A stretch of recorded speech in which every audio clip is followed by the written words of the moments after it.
शुक्रवार का व्रत उठाएं, संतोषी माता की शरण में आए, गुड़ और चने का भोग लगाएं, जीवन में सदा ही सुख पाए। संतोषी माता की जय। बोलिए मित्रों, जय मां संतोषी। हे मां संतोषी, आप हम सभी भक्तों पर अपनी कृपा सदा ही बनाए रखना।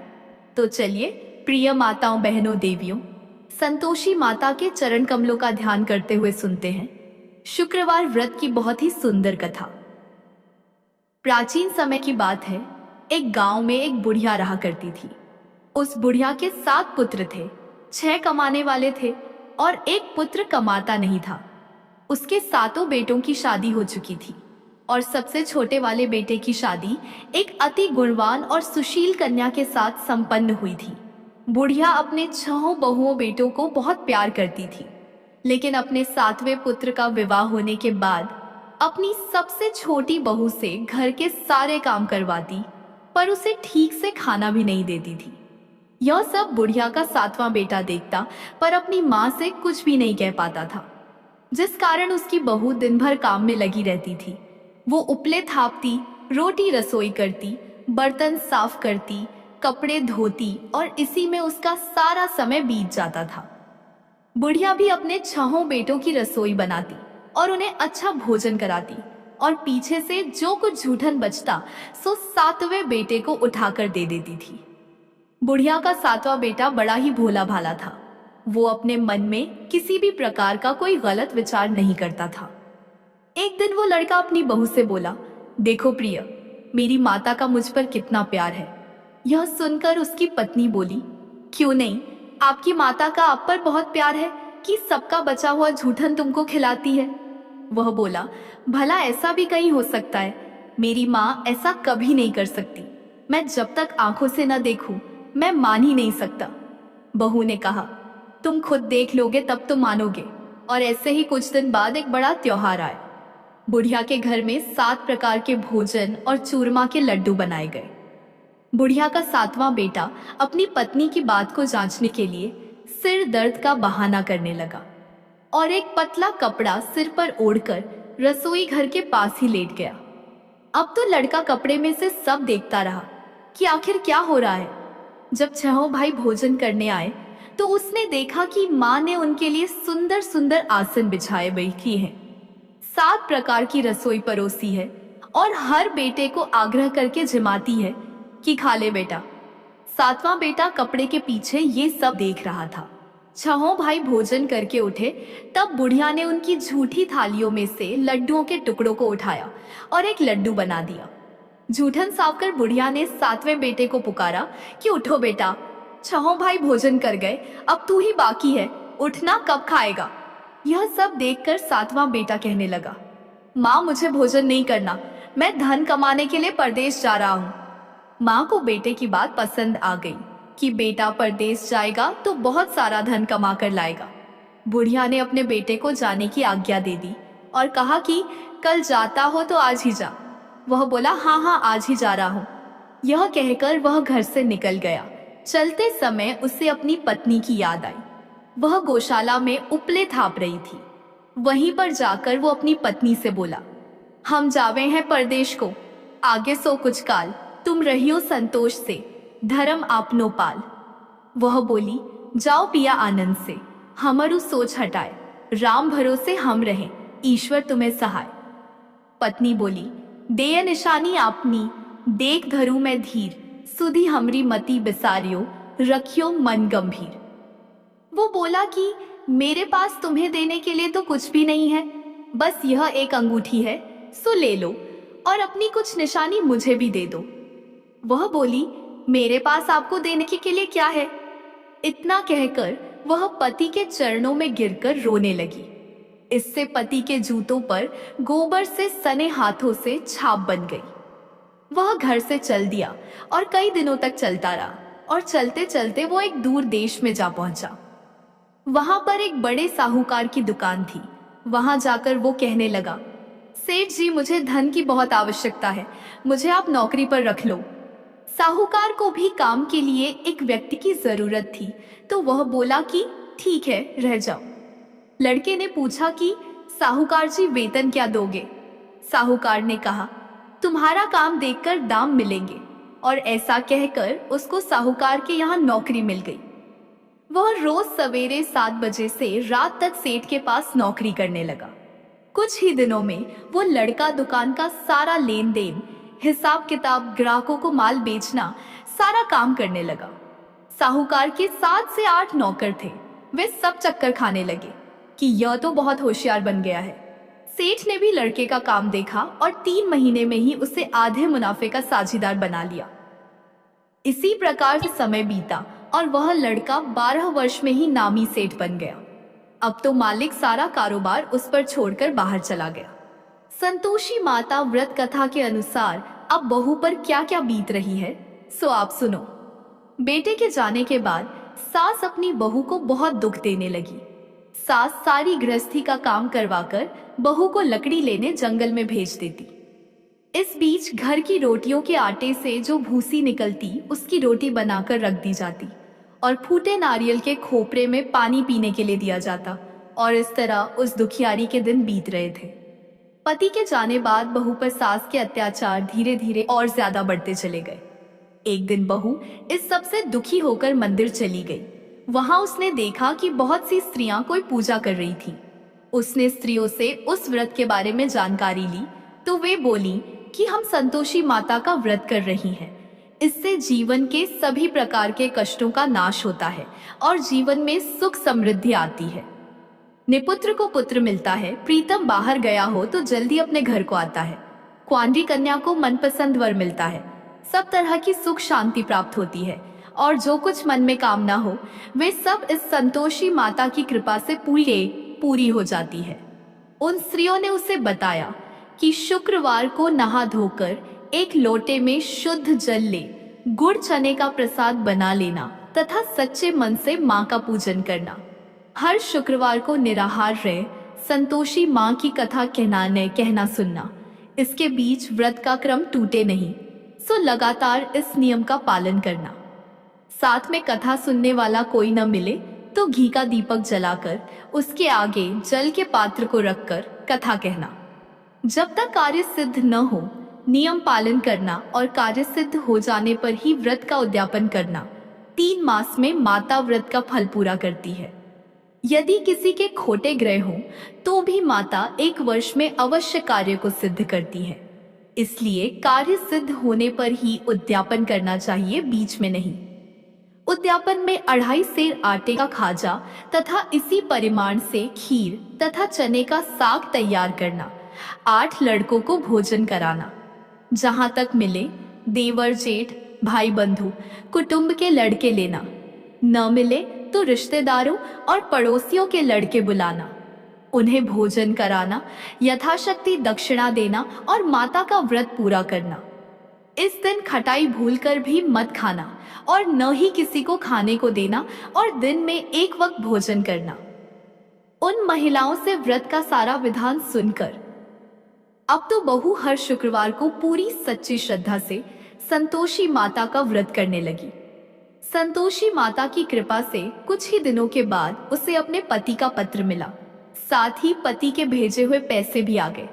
यह सब देखकर जेठानी मुंह सिकोड़ने लगी और बोली, इतने दिनों में पैसा आया, इसमें क्या बड़ाई है। लड़के ताने देने लगे।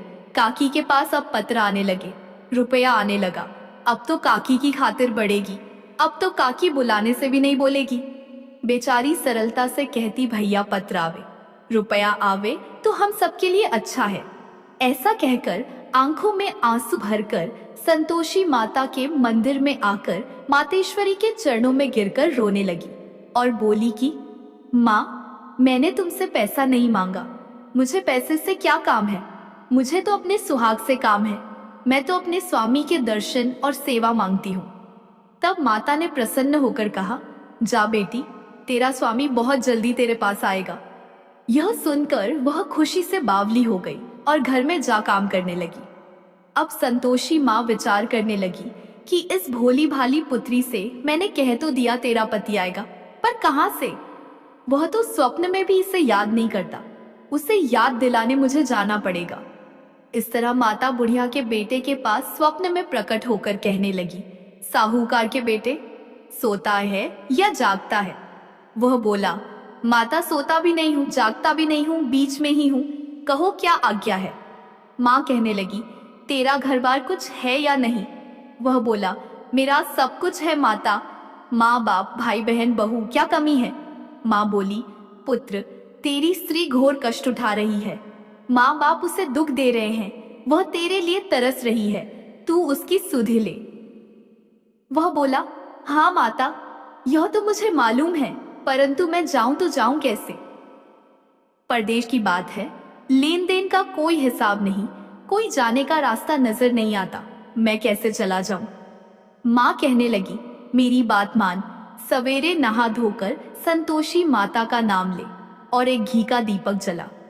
दंडवत होकर दुकान पर जाकर बैठना, देखते ही देखते तेरा लेन देन सब चुकता हो जाएगा, जमा माल बिक जाएगा, सांझ होते होते धन का ढेर लग जाएगा। जब सवेरे उठकर उसने लोगों से अपने सपने की बात कही तो वे सब उसकी बात अनसुनी कर खिल्ली उड़ाने लगे कि कहीं सपने भी सच होते हैं।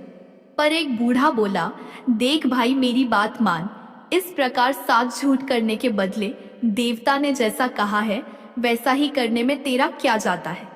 वह बूढ़े की बात मान, स्नान कर संतोषी माँ को दंडवत कर घी का दीपक जला दुकान पर जा बैठा। थोड़ी देर में वह क्या देखता है कि देने वाले रुपया लाए, लेने वाले हिसाब लेने लगे। कोठे से भरे सामानों के खरीदार नकद दाम में सौदा करने लगे। शाम तक धन का ढेर लग गया। माता का चमत्कार देख प्रसन्न होकर मन में माता का नाम लेकर अपने घर ले जाने के लिए गहना कपड़ा खरीदने लगा और वहां के काम से निपटकर वह घर को रवाना हुआ। वहां बहू बेचारी जंगल में लकड़ी लेने जाती है। लौटते वक्त माँ के मंदिर पर विश्राम करती है। वह तो उसका रोजाना रुकने का स्थान था। दूर से धूल उड़ती देख वह माता से पूछती है, हे माता, यह धूल कैसी उड़ रही है। माँ कहती है, हे पुत्री, तेरा पति आ रहा है। अब तू ऐसा कर, लकड़ियों के 3 बोझ बना ला, एक नदी किनारे रख, दूसरा मेरे मंदिर पर और तीसरा अपने सिर पर रख। तेरे पति को लकड़ी का गट्ठा देखकर मोह पैदान बास पैदा होगा। वह वहां रुकेगा, नाश्ता पानी बना खाकर माँ से मिलने जाएगा। तब तू लकड़ियों का बोझ उठाकर घर जाना और बीच चौक में गट्ठा डालकर 3 आवाजें जोर से लगाना, लो सासू जी। लकड़ियों का गट्ठा लो, भूसी की रोटी दो और नारियल के खोपरे में पानी दो। आज कौन मेहमान आया है। माता की बात सुन बहू बहुत अच्छा माता कहकर प्रसन्न होकर लकड़ियों के 3 गढ़े ले आई। एक नदी तट पर, एक माता के मंदिर पर रखा और एक सिर पर रखा। इतने में ही वहां एक मुसाफिर आ पहुंचा। सूखी लकड़ी देख उसकी इच्छा हुई कि अब यहीं विश्राम करे और भोजन बना खाकर गांव जाए। और इस प्रकार भोजन बना विश्राम कर वह गांव को गया। वो घर में सबसे प्रेम से मिला और उसी समय बहू सिर पर लकड़ी का गट्ठा लिए घर में आती है। लकड़ी का भारी बोझ आंगन में डाल जोर से 3 आवाज देती है, लो सासू जी, लकड़ी का गट्ठा लो, भूसी की रोटी दो, नारियल के खोपरे में पानी दो। यह सुनकर सास बाहर आ गई।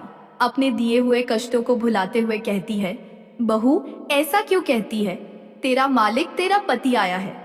आ बैठ, मीठा भात खा, भोजन कर, कपड़े गहने पहन। इतने में आवाज सुन उसका स्वामी बाहर आता है और अपनी अंगूठी देख व्याकुल हो माँ से पूछता है, माँ यह कौन है। माँ कहती है, बेटा यह तेरी बहू है। आज 12 वर्ष हो गए तू जब से गया है, तब से सारे गांव में जानवर की तरह भटकती फिरती है। काम काज घर का कुछ करती नहीं, 4 समय आकर खा जाती है। अब तुझे देखकर भूसी की रोटी और नारियल के खोपरे में पानी मांगती है। वह लज्जित हो बोला, ठीक है माँ, मैंने इसे भी देखा है और तुम्हें भी देखा है। अब मुझे दूसरे घर की चाबी दो तो उसमें ही रहूंगा। तब माँ बोली, ठीक है बेटा, तेरी जैसी मर्जी। इतना कहकर चाबी का गुच्छा पटक दिया। उसने चाबी लेकर दूसरे कमरे में जो तीसरी मंजिल के ऊपर था खोलकर सारा सामान जमाया और एक दिन में ही वहां राजा के महल जैसा ठाट बाट बन गया। अब क्या था, वे दोनों पति पत्नी सुखपूर्वक रहने लगे। और इतने में अगला शुक्रवार आया। बहू ने अपने पति से कहा कि मुझे माता का उद्यापन करना है। पति बोला, बहुत अच्छा, खुशी से करो। और वह तुरंत ही उद्यापन की तैयारी करने लगी। जेठ के लड़कों को भोजन के लिए कहने गई। उसने मंजूर किया, परंतु पीछे जेठानी अपने बच्चों को सिखलाती है, देखो रे, भोजन के समय सब लोग खटाई मांगना, जिससे उसका उद्यापन पूरा ना हो। लड़के झीमने आए, खीर पेट भरकर खाई, परंतु याद आते ही कहने लगे, हमें कुछ खटाई दो, खीर खाना हमें भाता नहीं, देखकर अरुचि होती है। बहू कहने लगी, खटाई किसी को नहीं दी जाएगी, यह तो संतोषी माता का प्रसाद है। लड़के तुरंत उठ खड़े हुए, बोले, चाची पैसा लाओ। भोली बहू को जानती नहीं थी, सो उन्हें पैसे दे दिए। लड़के उसी समय जाकर के इमली ला खाने लगे और यह देखकर बहू पर माताजी ने कोप किया। माता के क्रोध से राजा के दूत उसके पति को पकड़कर ले गए और जेल में बंद कर दिया। इस सबसे जेठ जेठानी बहू को खोटे वचन कहने लगे कि लूट लूट कर धन इकट्ठा करके लाया था, सो राजा के दूत पकड़कर ले गए। चोर को अब सब मालूम पड़ जाएगा जब जेल की हवा खाएगा तो। बहू से यह वचन सहन नहीं हुए। वो रोती रोती माता के मंदिर में गई। बोली, हे माता, तुमने यह क्या किया? हंसाकर अब क्यों रुलाने में लगी हो? माता बोली, पुत्री, तूने गलत उद्यापन करके मेरा व्रत भंग किया है। तूने इतनी जल्दी सब बातें भुला दी। वह कहने लगी, माता, भूली तो नहीं हूँ, ना कुछ अपराध किया है, मुझे तो लड़कों ने भूल में डाल दिया। मैंने भूल से उन्हें पैसे दे दिए, मुझे क्षमा कर दो। माँ बोली, ऐसी भी कहीं भूल होती है? वह बोली, माँ मुझे माफ कर दो, मैं फिर तुम्हारा उद्यापन करूंगी। माँ बोली, ठीक है, पर अब भूल मत करना। वह बोली, अब नहीं होगी। माँ बोली, जा पुत्री, तेरा पति तुझे रास्ते में ही आता मिलेगा। और वह घर को चल दी। राह में पति आता मिला तो उसने पूछा, तुम कहाँ गए थे? तब वह कहने लगा, इतना धन कमाया है, उसका कर राजा ने मांगा था, वही भरने गया था। वह प्रसन्न होकर बोली, भला हुआ, अब घर चलो। कुछ दिन बाद फिर शुक्रवार आया। वह बोली, मुझे माता का उद्यापन करना है। पति ने कहा, ठीक है, करो। वह फिर जेठ के लड़कों से भोजन करने को कहने गई तो जेठानी ने एक दो बातें सुनाई और लड़कों को सिखा दिया कि तुम पहले ही खटाई मांगना। लड़के कहने जगह, हमें खीर नहीं खाना, जी बिगड़ता है, कुछ खटाई खाने को देना। वह बोली, खटाई खाने को नहीं मिलेगी, आना हो तो आओ। और ऐसे वह ब्राह्मणों के लड़के बुलाकर भोजन कराने लगी। यथाशक्ति दक्षिणा की जगह एक एक फल उन्हें दिया और इससे संतोषी माता प्रसन्न हुई। माता की कृपा होते ही 9वें मास उसको चंद्रमा के समान सुंदर पुत्र प्राप्त हुआ। वो पुत्र को लेकर प्रतिदिन माताजी के मंदिर में जाने लगी। माँ ने सोचा कि यह रोज आती है, आज क्यों ना मैं ही इसके घर चलूं, इसका आसरा देखूं तो सही। यह विचार कर माता ने भयानक रूप बनाया। गुड़ और चने से सना मुख, ऊपर सून के समान होंठ, उस पर मक्खियां भिन भिना रही थी। दहलीज में पांव रखते ही उसकी सास चिल्लाई, देखो रे, कोई चुड़ैल डाकिन चली आ रही है, लड़कों इसे भगाओ, नहीं तो किसी को खा जाएगी। लड़के डरने लगे और चिल्लाकर खिड़की बंद करने लगे। यह सब बहू रोशनदान में से देख रही थी। प्रसन्नता से पगली होकर चिल्लाने लगी, आज मेरी माताजी मेरे घर आई हैं। यह कहकर बच्चे को दूध पिलाने छोड़ देती है। इतने में सास का क्रोध फूट पड़ा। बोली, रांड, इसे देखकर कैसी उतावली हुई है जो बच्चे को पटक दिया। इतने में माँ के प्रताप से जहां देखो वहीं लड़के ही लड़के नजर आने लगे। वह बोली, माँ जी, मैं जिनका व्रत करती हूँ यह वही संतोषी माता है। इतना कह झट से सारे घर के किवाड़ खोल देती है। सबने माता के चरण पकड़ लिए और विनती कर कहने लगे, हे माता, हम मूर्ख हैं, हम अज्ञानी हैं, पापी हैं। तुम्हारे व्रत की विधि हम नहीं जानते। तुम्हारा व्रत भंग कर हमने बहुत बड़ा अपराध किया है। हे माता, आप हमारा अपराध क्षमा करो। इस प्रकार माता प्रसन्न हुई और सभी को आशीर्वाद दिया।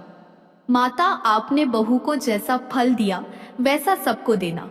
जो भी भक्त माता की यह कथा पढ़े उसका हर मनोरथ पूर्ण हो।